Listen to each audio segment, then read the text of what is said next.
Here with Chris Coach, the again a second sent-off coach for the day. We've just already spoken to Raymond.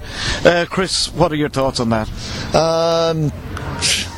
Oh, do you know what? I'm going to get suspended anyway, so I don't really care. Never swore at him, never called him a name. All I said was it was a disgraceful decision. Gustavo could have broke his legs, and if I'm not going to stand up, I think it's my duty of care to look after my players. And if it happened again in 5 minutes, I'd say the exact same thing to him. I thought it was a disgrace. He didn't want to book him because he'd booked him previous, and he would have had to send him off. So I think he took the cop out, but Blamo's a good kid. I like Blamo, and I know he wouldn't try and hurt someone in intention, but it's a good job Gustavo's clever, because if he hadn't got his feet off the floor, we could have been having a different conversation now. So I don't care. If they suspend me, they suspend me. I'm still going to stand up for my players, and I can't ask them to go in the trenches for me and then not back the corner. So I've got no regrets. I was just backing, protecting my player as best I could. Yeah, I've had this from somebody else, and I suppose this is probably the best place to say it on our own website, and that is that some clubs are now looking at it that there is not a duty of care by the referees towards some of the players, and they are beginning to wonder whether there should be a duty of care from the referees, and whether Football West should be looking at this type of situation. Oh, listen, potentially. I think what it comes down to is decision making, and the fact that when footballers play football, they know when to use their body, they know how to protect themselves, they know when they need to leave a little bit of niggle in there. I mean, Jamie with the young boy at the end there, Jamie knew he was going to come and have conflict with him, so Jamie was just waiting for him to run into him. So, alright, gamesmanship, professionalism, 300 odd games or however many he's played, that's that. I mean, it's hard done by the kid. He was a cracking player, and he's going to do brilliantly, but the referees need to show the same streetwise and street sense on the football pitch that the players do, and then the decisions they're making are football decisions rather than black and white. It says rule 2.12, this is the rule. Common sense, discretion, protect players, and if you do it early on in a game, because I think there was a couple of tackles early on that I thought if he stamped it out early on, it's done and dusted, and we're not having this conversation, we're talking about football instead. This is the second time this season that we've had a very similar type situation with the same referee here at Bayswater that I've been at anyway, and is it just a case of lack of control? Listen, I don't want to it's not a personal attack. I just think, if you make a decision, stand by it. Don't make other decisions based on decisions you've previously made. One decision in one moment of football, if it's the right or wrong decision, don't care. The consistency of, yes, it's right, I'm blowing my whistle, we'll accept it. But it's the inconsistencies where I think myself and Ramon having that conversation, we're just getting confused, we're getting frustrated, because it's the inconsistencies that we can't control, and it just makes it frustrating. Yep. Well, getting back to the actual football that was played, it was interesting. Bayswater won it, but Balcatta were really in it right up basically until it was 3-1. Yeah, they were. I mean, listen, it was the same again. I think 4-1 at half time, 4-2 probably would have probably been fair. We're a bit sloppy at the back. The goal we conceded was, I don't even want to use the words that are coming to my mind, but it was very, very poor.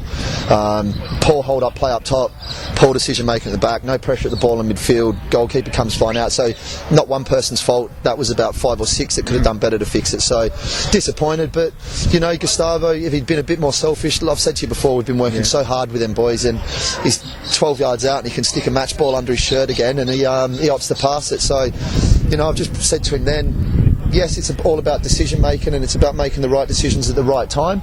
But sometimes I'd like him be selfish. He's my number 9. Heger's my number 9. Go and stick in the back of the net and smile and enjoy it. So it was good. Some of the football was very good, and at times, credit to Balcatta, they did play very well.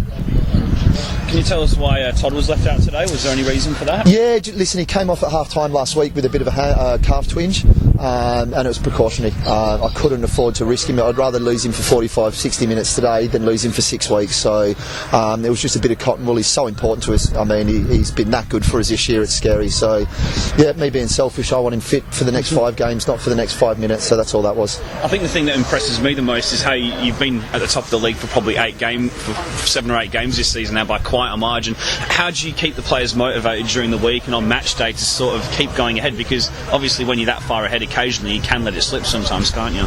Yeah, but I sign good people and I sign good players, and good players want to win every week because it becomes a habit. So their self-belief, desire and drive, we just add to that and try and sort of channel it for them. They're driven. We come in, we don't have to tell them what they're doing for training. They know that they're going to work hard, and they demand it off each other. So you can have the best players in the world and you can demand that they work hard.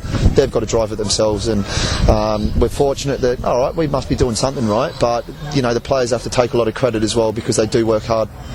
There's 5 games left in the season. You could feasibly win the league within the next fortnight if you win both of your games. What are the targets sort of going ahead now? Obviously, you've got if you lock that in, you've got the Champions League coming up before. How important is that going forward for the club that you sort of gear up to that in a massive way? Oh, listen, we gear up for every trophy, and we're disappointed we're not playing this week, but I'd like to take this opportunity to wish the 2 Perth clubs represent the state all the best.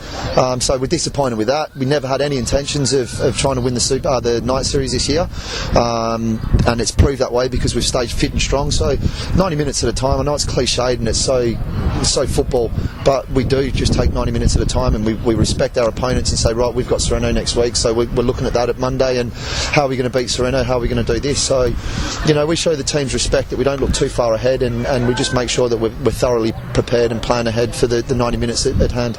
And you naturally believe that there's not a top 4 playoff this season, it's just a winner first past the post? I said it last year, and I said it the first year to Dougie Hesketh as well when they got first past the post, and then we done him in the top 4. The top 4 for me is just a bit of added excitement. I think it's great for the fans. I think it's a great day for the neutral.